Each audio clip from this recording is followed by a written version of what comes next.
Welcome to At the Table with CAHSAH and our special series on California's hospice emergency regulations. My name is Mark Wilson, as always. You know, throughout this series, we've been working our way through the regulations, not just asking what does the regulation say, but more importantly, what does this mean if you actually have to run a hospice? Today, we're talking about something that, I don't know, maybe could be a little underestimated. We're talking about hospice management orientation and annual education.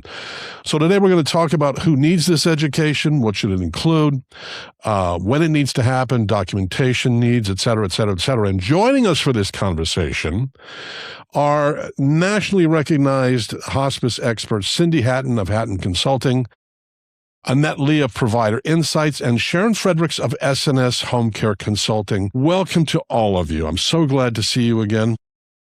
Good to see you. Annette's a first-timer here in our podcast, so welcome, a special welcome to Annette Lee. I am. Thank you, Mark. It's awesome to be part of such a great team. Someone else had to punt for me while I was on a plane on the last one that Cindy and I did the webinar, but I missed the podcast. So thank you. I always enjoy your podcast, Mark. Thank you. Yeah, thank you so much. And we met at the CAHSAH conference, and it was great meeting you. So I'm glad to have you as part of the podcast. Thank you, sir. Okay, let's get started. And I don't care who addresses this. We always kind of start with the big picture. This regulation specifically puts attention on management. Why? Who wants to take that? Well, Mark, I'm going to lead because Cindy and I looked at this back in March at the manager's certification program in Vegas. Cindy at that time had already put together a fabulous matrix to show what orientation was needed if you were a new administrator, if you had been there for a long time, et cetera. So it's all the kudos really of what you're going to hear during the session of orientation training is really all of her efforts in there. And I just think she's done a great job.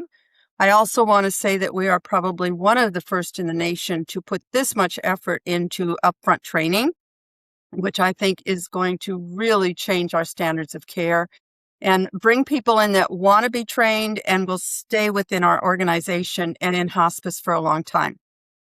But Awesome. I just want to say thank you, Cindy, because you have taken the lead on this and done a great job. Well, thank you.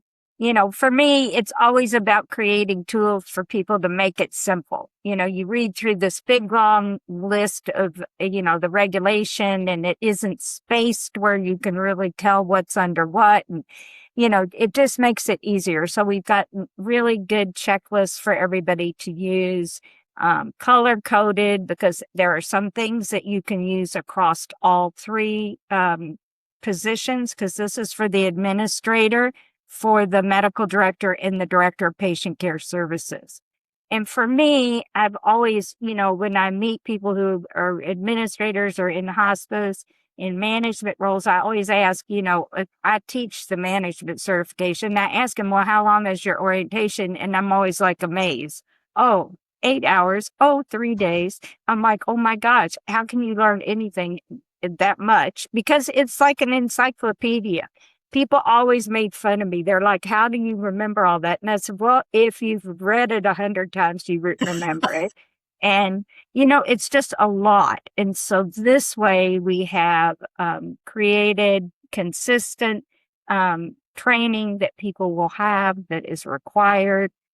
So it gives everybody a baseline competency.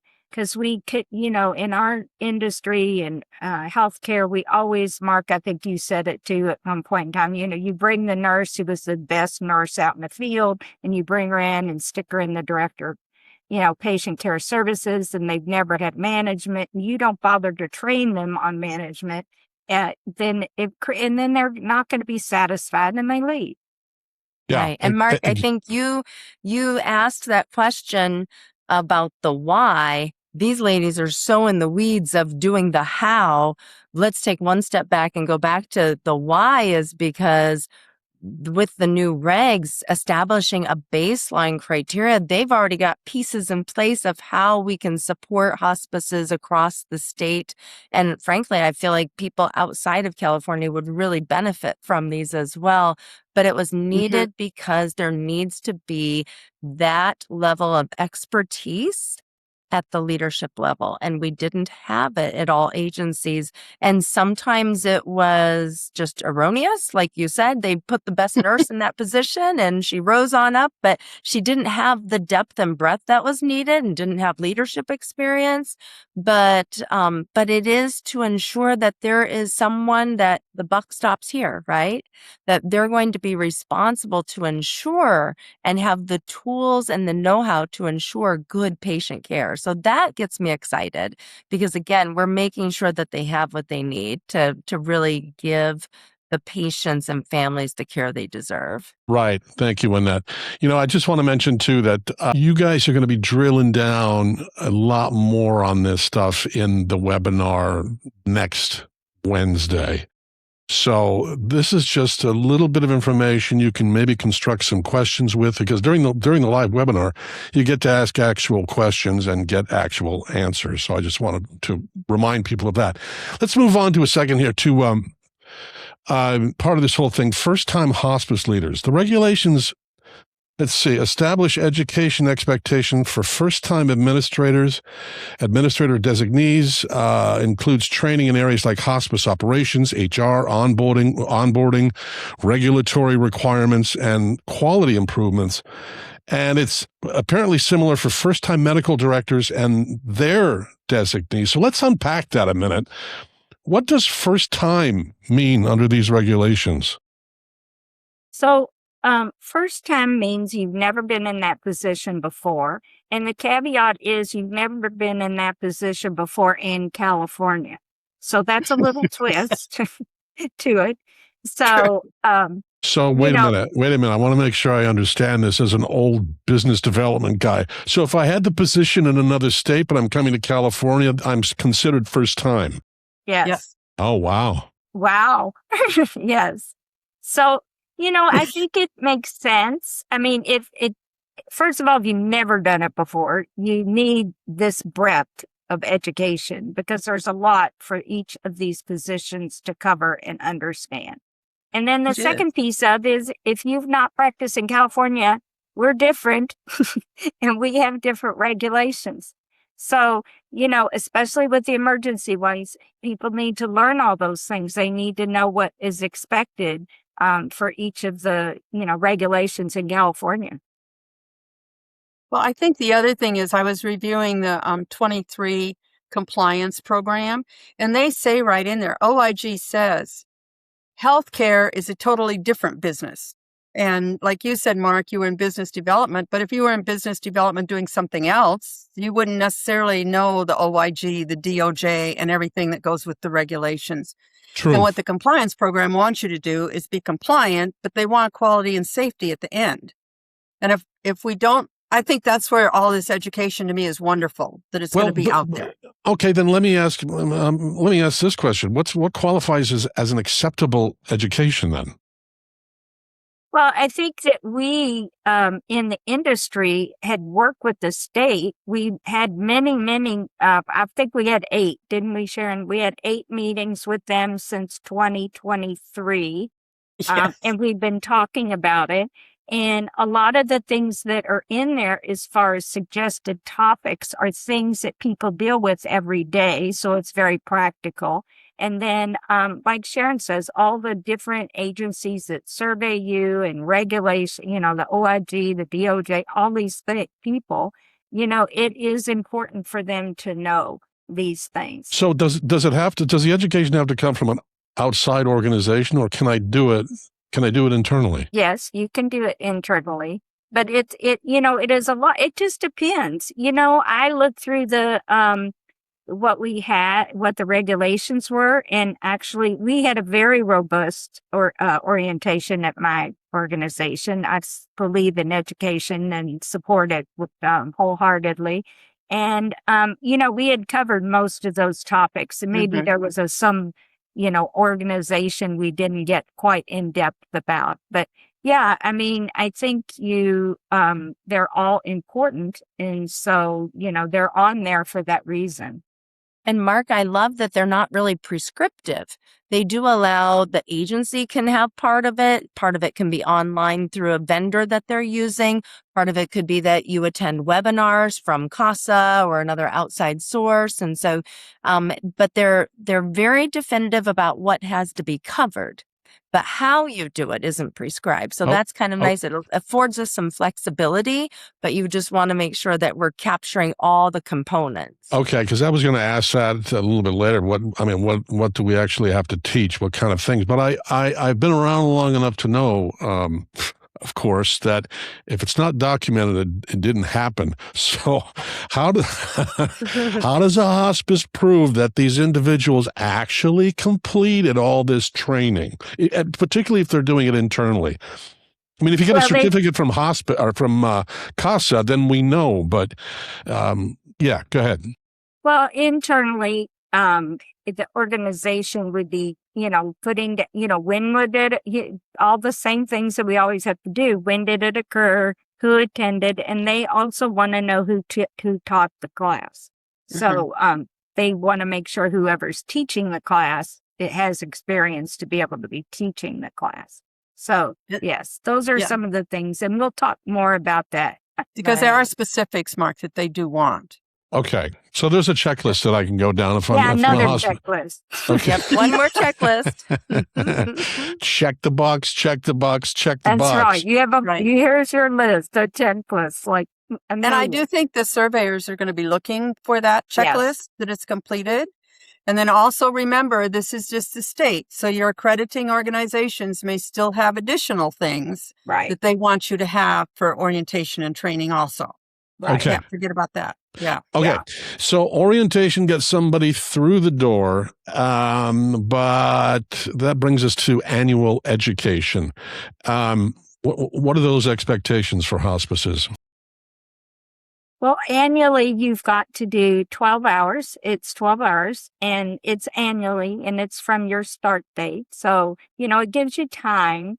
And the topics are really topics that have usually some updates to them. It's not the same thing every, year, because there's going to be updates. So it is 12 hours. And so you can do that in sections. And also CAHSAH is putting together some of these webinars that you can do on demand that will cover these topics. They also have a certain amount of hours you have to spend in different topics. So CAHSAH's working on that to make it easier for organizations just to be able to have those and plug them in and play. And then our certification program is, Sharon said, we met in March of this year and went through our current certification program topics and what we were covering. And for hospice, I think we only had probably a handful of things to add. And it was really more of all the regulatory people of, who's who coming in to look at your charts. Okay. Anybody else have anything on that before I move on to competency? Because we brought this up before. We talked about it a little bit. There's the difference between proving somebody attended training and making sure that they actually understand their job. So how does the whole idea of competency enter into these regs? Is the certificate of completion enough? No, yeah, maybe Annette. I mean, she's out there in the field. We're doing surveys all the time. They're definitely the hardiest, right? We have a lot more detail in our regs. We have more detail in the CDPH emergency regs than I would say any of the accrediting organizations, and definitely more than any state regs. And obviously, it is far and above the COPs. So with that said, it's establishing a new baseline for the level of competency that all of these positions are going to have, which I know feels burdensome when it's new, but as we are able to provide these tools and it just becomes part of the norm right? That now we do this at orientation, it's already done for you, and you can take that package and run with it, and the 12 hours each year as well. It is just bringing us up to a whole new level, which I'm really excited about because, again, this was done out of, it was mother necessity because of the problems we were having in California. But once we get through this fire, if we are going to be at a whole new level of really setting the bar for people and setting the bar for states and for, I think accrediting organizations are looking at some of these as well. So I'm excited about how this is going to translate into competency because, the accrediting organizations, the COPs don't really speak to it, but the accrediting organizations are already looking for us to ensure that there's at minimum some checklists that, yes, we have assessed competency at a base level, but this is going to, again, really up the ante with that. So that's good news, And really. And if they attend the certification program, we have a certification exam for the Yes. director of patient care services or manager level. We also have one for the administrative level. And for the physicians, the physician group,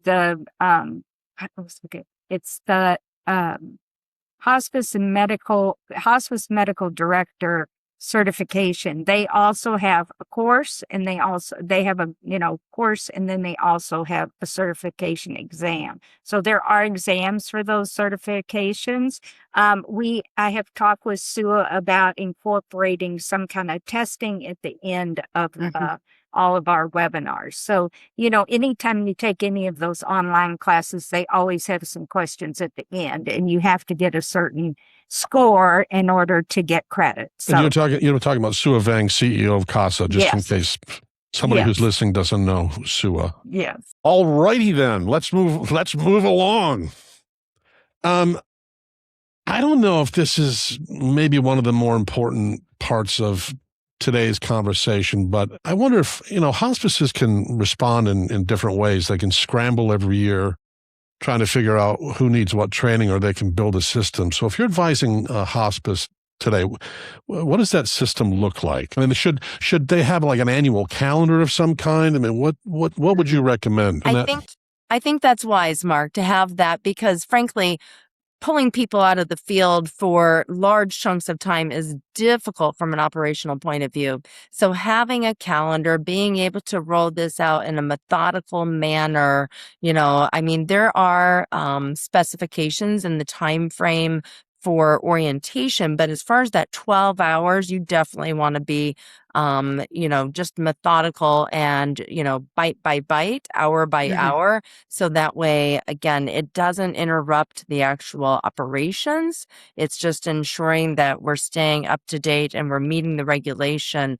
But also, again, as I know that the other two ladies mentioned, that this is going to evolve as well because of the updates that constantly happen. I mean, we just got our finalized hospice rule. I mean, there's always something happening in this world of ours. So being able to ensure that we're giving the proper updated information is important. And so that's why I like that methodical approach. So Sharon, let me put this to you. Would you recommend building the orientation and annual education directly into policies and procedures? I always use them together. You do? Okay. Yeah. Well, I'm a business development guy. I don't know. You have professionals out there. If they understand why you're doing it, rather than just say you do it, but here is the regulation. This is how the nation is providing quality care to people. Here's our mission statement, reflects a little bit differently than everybody else's. But once I've found most professionals say, oh, now I know why you're telling me I have to do this and why I have to document this way. Okay, and let me put this one to Cindy. How should an agency audit itself to make sure that the system is actually working? Well, I think a couple things. You've got to, it's just like any other required education that we've had. I think when I think about it, I think of the home health aides. They have to have 12 hours a year. And we have, mechanisms to make sure that they have completed those.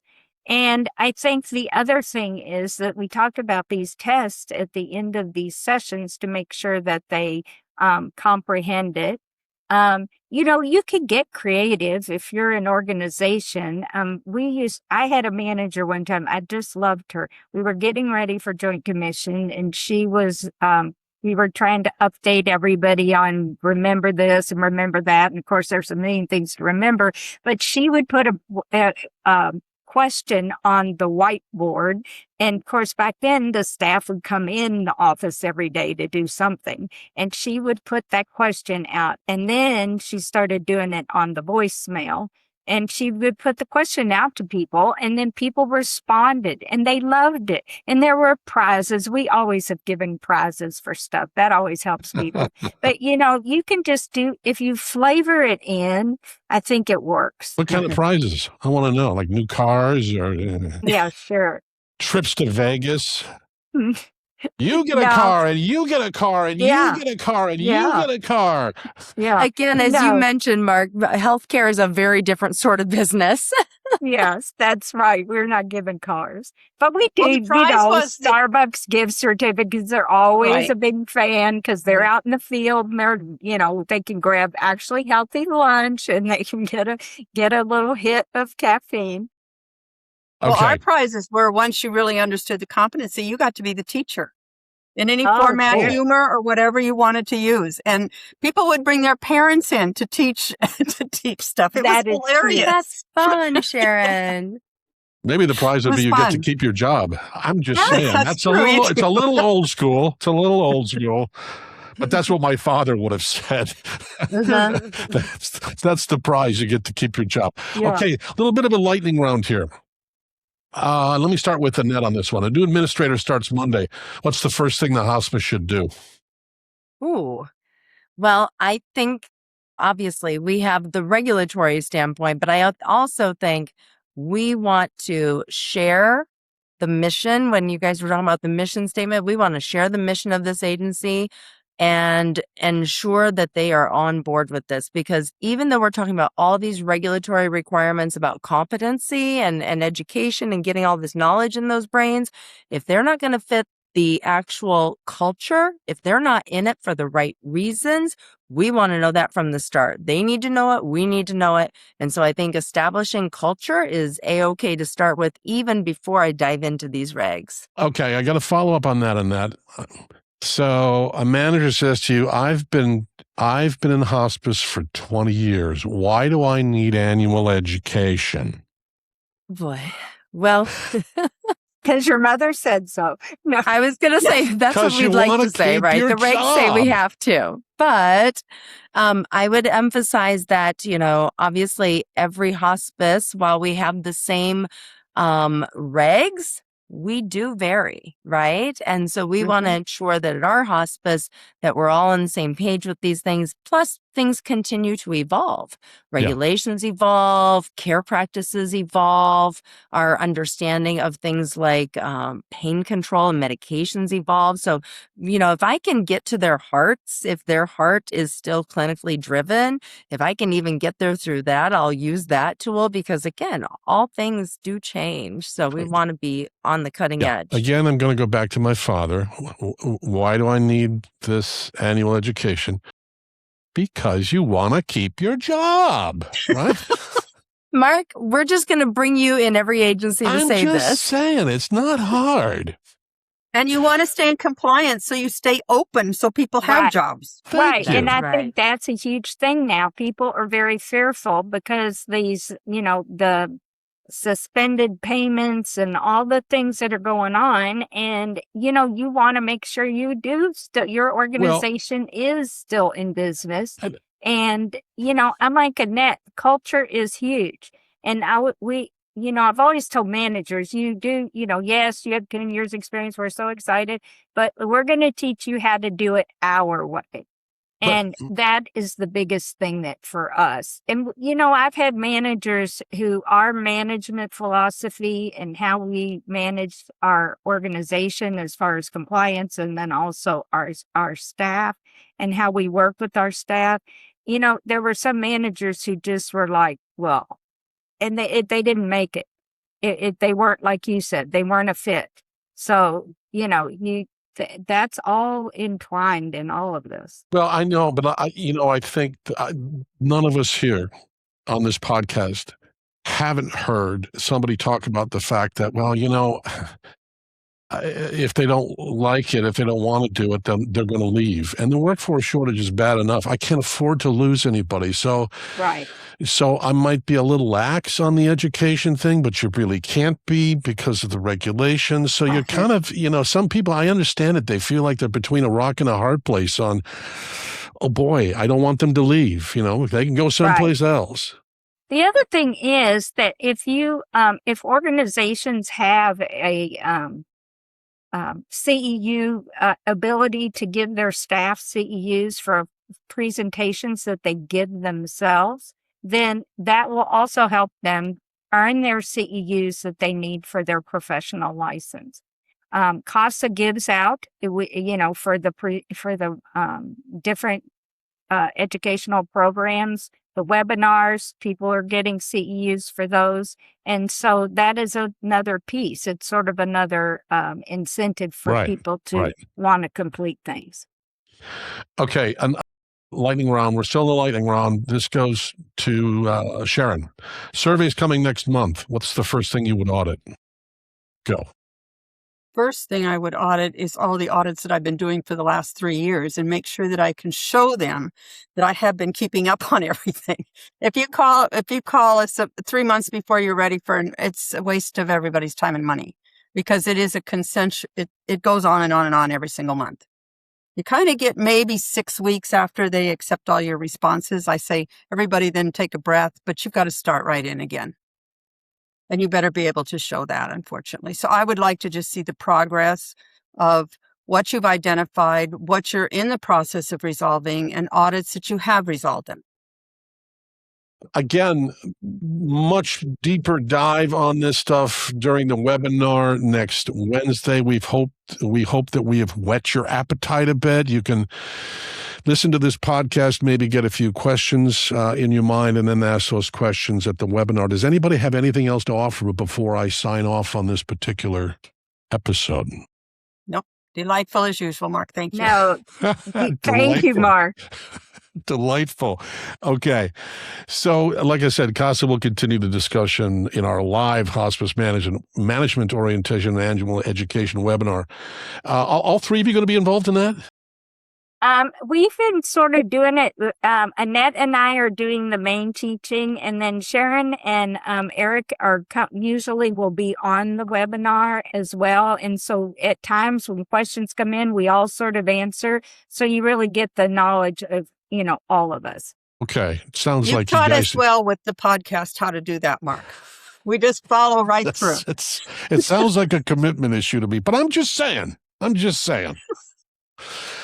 All right. So again, this special podcast series is designed to help you understand the regulations and then again, get the deeper dive on the webinar. The webinars actually help you implement everything. So for CAHSAH, I'm Mark Wilson. Thanks for joining us for this special edition of At the Table with CAHSAH. We'll see you next time. Thanks, everybody.